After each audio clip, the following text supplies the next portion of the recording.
Like,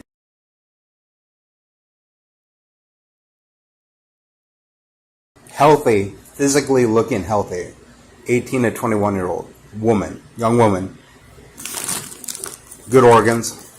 From that, you can probably infer that her eggs are the most healthy.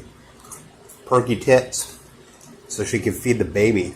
Empathic, intelligent for her age, beautiful, normal, healthy, A+ chick. Because that's my shit. That's my chick. That's my ideal chick. Hot young woman, 18 to 21 years old.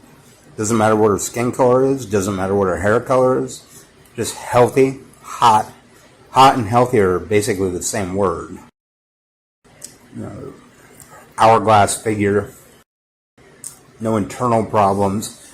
No mental illnesses. No bone problems. No body problems. No problems whatsoever. Perfect. Girl next door. Chick. The healthiest shit. Like, how'd you get so hot, you little shit? The best bitch of all the bitches. The baddest bitch. The hottest young woman. 18 to 21 year old shit.